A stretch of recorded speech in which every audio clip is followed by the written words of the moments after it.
हम लोग बहुत ही ज्यादा गरीब थे। घर में मैं और मेरी पत्नी ही थे। कुछ दिन ऐसे भी आते थे जब हमारे पास खाने के पैसे भी नहीं होते थे। मेरी पत्नी एक बड़े घर में साफ सफाई का काम करती थी और मैं एक अस्पताल में वार्ड में था। हमारी शादी को 3 साल हो चुके थे, लेकिन हमारे हालात अच्छे नहीं चल रहे थे। कभी कभी मेरी पत्नी अपने मालिक के घर से कुछ बचा खाना ले आती थी जो हम खा लेते थे। मैं उसको कहता था कि वह खाना मेरे लिए नहीं लाया करो, मुझे बुरा लगता है। मैंने उसे मना कर दिया, लेकिन अगर वह खाना नहीं लाती तो हम खाते क्या? ये बात भी अपनी जगह सच थी। बहुत बुरा लगता था, जिंदगी इतनी बुरी हो गई। घर का बिल और घर के सौदे भी लेने पड़ते थे जो हम दोनों की तनख्वाह से पूरे नहीं होते थे। मैं बहुत ज्यादा परेशान रहता था, लेकिन मैंने आज तक किसी के साथ कुछ बुरा नहीं किया था। मैं गलत तरीके से पैसे नहीं कमाना चाहता था, नहीं तो आजकल तो बहुत रिश्वत चलती है। लेकिन मैं ऐसा नहीं करता था, बल्कि मैं उन लोगों को भी पकड़वा दिया था जो ये काम करते थे। इसलिए मेरा कोई दोस्त भी नहीं था जो मुश्किल में मेरे काम आ सके। मुझे मेरी पत्नी का ही सहारा था जो जैसे तैसे मेरे साथ थी। हम दोनों ही ज्यादा पढ़े लिखे नहीं थे। मैंने सिर्फ हाई स्कूल किया हुआ था और मेरी पत्नी तो बिल्कुल भी पढ़ी लिखी नहीं थी। फिर एक दिन मैंने अपनी पत्नी के पास बहुत सारे पैसे देखे और आज पहली तारीख नहीं थी कि उसे उसकी तनख्वाह मिली हो। फिर उसके पास इतने सारे पैसे कहाँ से आ गए? मैं हैरान रह गया और वह पैसे मुझसे छुपा रही थी, लेकिन मैं देख चुका था। मैंने कहा, ये तुम्हारे पास इतने सारे पैसे? तो उसने कहा कि नहीं, तो आपको गलतफहमी हुई होगी, ऐसा कुछ नहीं है। मैंने कहा, मैंने अपनी आंखों से पैसे देखे हैं, झूठ बोलने की जरूरत नहीं है, बताओ मुझे क्या बात है। फिर उसने मुझे कहा कि दरअसल वह मालिक के घर पार्टी थी, तो वहाँ किसी का पर्स रह गया था जो मैंने उठा लिया। मैंने गुस्से से कहा, अब तुमने चोरी भी करना शुरू कर दी। उसने कहा, इसमें चोरी कैसी, वह अपना पर्स भूल गई थी और मुझे मिल गया तो मेरा हो गया। मैंने कहा कि ऐसा बिल्कुल भी नहीं है, हो सकता है वह कल को अपना पर्स लेने के लिए वापस आए। फिर तुम क्या करोगी? ये पैसे तुम वापस कर दो, मालिक को दे दो। अगले दिन उसने वो पैसे वापस कर दिए और दूसरे दिन हमारे पास इतने भी पैसे नहीं थे कि हम कुछ खा लेते। अगले दिन मेरी पत्नी ने मुझे काफी बातें सुनाई और उसने कहा कि कल तुमने पैसे वापस न करवाए होते तो आज हमारे पास इतने पैसे होते कि हम खाना खा लेते। मैं उससे कहा कि देखो, मैं हमेशा सही काम करता हूँ, मुझे गलत काम करना पसंद नहीं है और तुम भी एक अच्छी इंसान थी, इसीलिए मैंने तुमसे शादी की थी। मेरी पत्नी कहने लगी कि खाली अच्छाई से पेट नहीं भरता है, आजकल हर चीज महंगी हो गई है, हम लोग कैसे सब कुछ करेंगे। मैंने उससे कहा कि हम लोग थोड़ी चीज में गुजारा कर लेंगे, लेकिन चोरी नहीं करेंगे और किसी की चीज उसकी मर्जी से उठाई जाए, उसके सामने उठाई जाए या उसकी गैर मौजूदगी में उठाई जाए, वह चोरी होती है। इसलिए तुम आइंदा इस तरह कुछ नहीं करोगी। मेरी पत्नी को जब से मैंने यह बात कही थी तब से वह बहुत ज्यादा गुस्से में थी और मेरे साथ ठीक तरह से बोल भी नहीं रही थी, लेकिन मुझे कोई परवाह नहीं थी। मुझे पता था कि वह खुद ही ठीक हो जाएगी, क्योंकि हराम के पैसे आपको कभी भी फायदा नहीं देते हैं, वह आपके लिए कोई ना कोई मुसीबत ही लेकर आते हैं। हमारे हालात बहुत खराब थे क्योंकि महीने की आखिरी तारीख चल रही थी, इसलिए मेरी पत्नी मुझे रोज ताने देती थी कि घर का किराया भी देना है। वह पैसे भगवान की तरफ से मिले थे, हो सकता है भगवान ने हमारी मदद के लिए भेजे हो, लेकिन आप ऐसी बातों को नहीं समझते। आप तो बस सच्चाई की पुजारी हैं। जाए चाहे जहाँ से पैसे लेकर आए, क्योंकि मुझे भूख लगी है और मुझे खाना खाना है। मुझे लगता था कि मेरी पत्नी मेरी बात मान जाएगी, लेकिन कुछ दिन के बाद मैं फिर से उसको कोई चीज छुपाते देखा। एक दिन मेरी पत्नी ने मुझे एक चीज दिखाई, उसने कहा कि मैं ये चीज लेना चाहती हूँ। वो एक बहुत ही प्यारी अलमारी थी।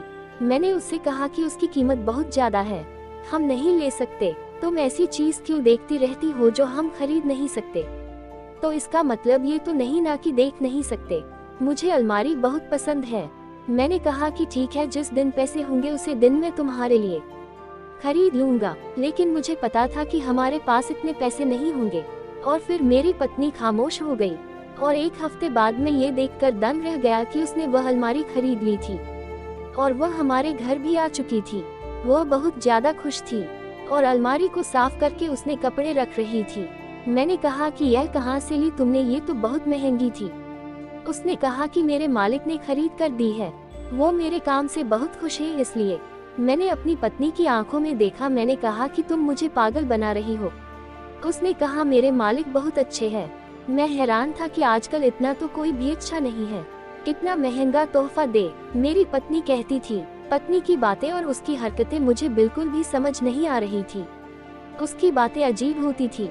उसे तो यकीन करने को दिल नहीं करता था। उसकी बात का कोई जवाब नहीं होता था। मैंने कहा कि ठीक है, अगर तुम्हारी मालिक ने दी है तो, क्योंकि मुझे ये भी अच्छी तरह से पता था कि मेरी पत्नी के पास इतने पैसे कहाँ से आएंगे, और अगर उसके पास पैसे आएंगे तो यही सोचेगी कि घर का कोई काम सामान ले लेते हैं। हो सकता है कि उसकी मालिक ने उपहार में दिया हो। मैं भी शायद जरूरत से ज्यादा ही सोच रहा था। मेरे पास बिल्कुल भी पैसे नहीं थे, फिर भी मेरी पत्नी ने मेरा साथ दिया था। हर तरह से वह मेरी सहायता करने की कोशिश करती थी। मुझे उसके बारे में इस तरह से नहीं सोचना चाहिए था। इसलिए 1 महीना हो गया और मैं इस बात को भी भुला दिया। सब कुछ ठीक जा रहा था, लेकिन एक दिन मेरी पत्नी बेहोश हो गई। मैं उसे उठाकर डॉक्टर के पास ले गया। डॉक्टर ने कहा कि आपकी पत्नी को मिट्टी से एलर्जी हो गई है। आप इसे कहें कि मिट्टी वाला कोई भी काम ना करें। मैं हैरान रह गया कि मेरी पत्नी को अचानक से ये सब कुछ कैसे हो गया।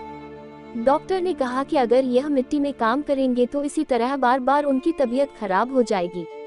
शायद ये बीमारी मेरी पत्नी को मिट्टी में काम करने से लगी थी, क्योंकि वह साफ सफाई का ही काम किया करती थी। जब मैं उसको बताया तो ये सोचकर ज्यादा हैरान थी कि मैं काम नहीं करूंगी तो पैसे कहाँ से आएंगे। मैंने उसे कहा कि पैसे जरूरी नहीं है, तुम्हारी सेहत ज्यादा जरूरी है। आज से तुम काम पर नहीं जाओगी, हम थोड़े पैसों में गुजारा कर लेंगे। मेरी पत्नी मुझसे झगड़ा करने लगी और उसने कहा कि थोड़े से पैसों में तो हमारा गुजारा नहीं होगा।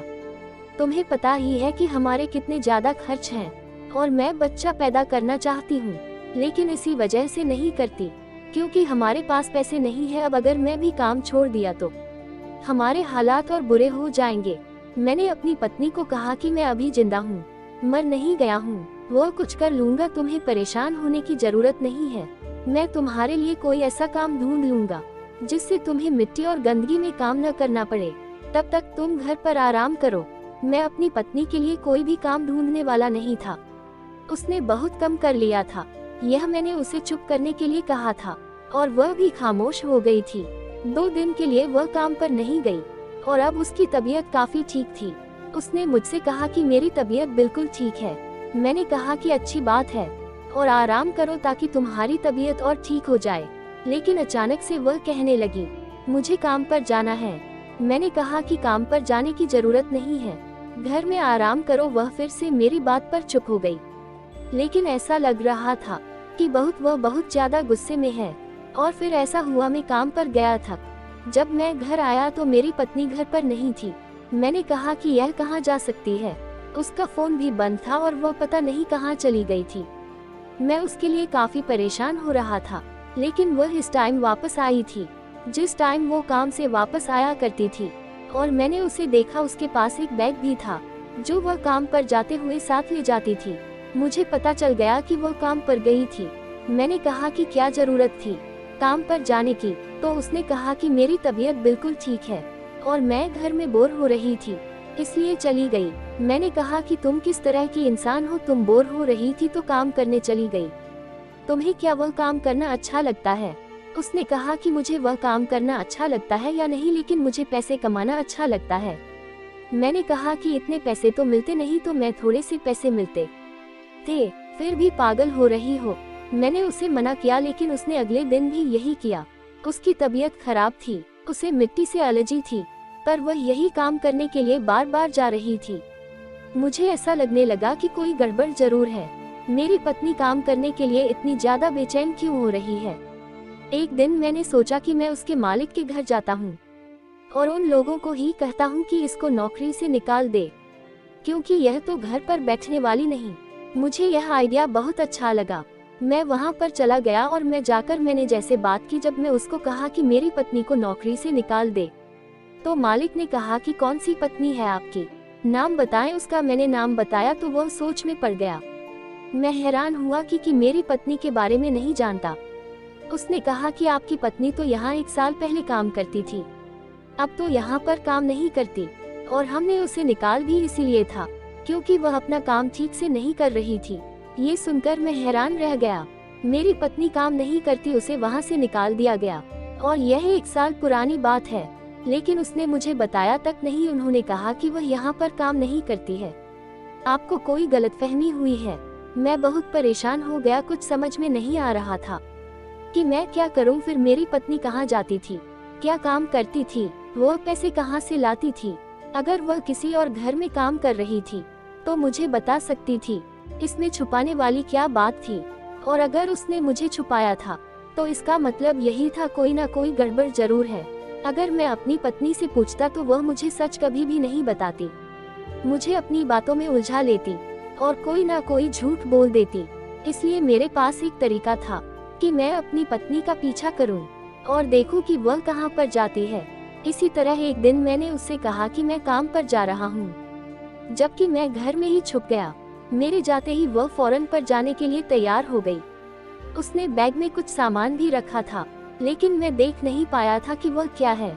इसके बाद वह घर से निकल गई और मैं भी उसका पीछा करने लगा था, मगर वह उसी जगह पर जा रही थी जहां पर मालिक का घर था। लेकिन वह लोग तो कह रहे थे कि मेरी पत्नी यहाँ पर काम नहीं करती है। वो घर के पास की वह दुकान में चली गई, उसे वहाँ से कोई चीज ली और उसके बाद वह सड़क एक कोने पर खड़ी हो गई। थोड़ी देर के बाद एक आदमी आकर उसके पास खड़ा हो जाता। वह आदमी कुछ देर वहाँ पर खड़ा रहता कि मेरी पत्नी को कोई इशारा करता। मेरी पत्नी उसको एक चीज दे देती जो इतनी छोटी थी कि दूर से दिख भी नहीं रही थी, और वह आदमी मेरी पत्नी को ढेर सारे पैसे दे देता। मैं दंग रह गया कि मेरी पत्नी क्या कर रही है। इतना तो मैं समझ गया था कि वह कोई चीज बेच रही है, लेकिन ऐसी कौन सी चीज थी जो लोग भी उसे छुप छुप कर ले रहे थे और वह भी मुंह छुपा कर बेच रही थी। मुझे समझ में नहीं आ रहा था। मैंने ऐसा किया कि एक रुमाल से अपना चेहरा छुपाया और अपना काला चश्मा भी पहन लिया। इसके बाद में भी उसके पास जाकर खड़ा हो गया, लेकिन उसने मेरी तरफ नहीं देखा। मैं उसे थोड़ा पीछे खड़ा था। मैंने इतना कहा कि मुझे भी चाहिए। उसने मेरे हाथ पर वह चीज रख दिया और मुझे कहा कि 1000 रुपए दे दो, लेकिन पैसे उसके हाथ में देने के बजाय मैंने उसका हाथ पकड़ लिया। वह हैरान होकर मेरी तरफ देखने लगी, यह मेरा हाथ किसने पकड़ लिया है? और मैंने चेहरे से रुमाल हटा दिया। वह मुझे देखकर दंग रह गई और बहुत ज्यादा परेशान हो गई। मैंने कहा कि क्या कर रही हो तुम यहाँ पर? और उसकी कोई जवाब नहीं आ रहा था, उसके पास कोई बात ही नहीं थी। मैंने कहा सीधा यहाँ से चुपचाप मेरे साथ चलो। वह चुपचाप घर आ गई और मैंने उसे पूछा ये सब क्या करती रही हो तुम? मैं बहुत ज्यादा परेशान था, क्योंकि जो चीज मेरे हाथ में थी वह कुछ और नहीं बल्कि एक नशा वाली चीज थी। वह ड्रग्स था। मेरी पत्नी गैर कानूनी तरीके से ड्रग्स का धंधा किया करती थी और तभी तो उसे लड़के उसे सड़क पर खड़े होकर उसे मिट्टी से एलर्जी हुई थी।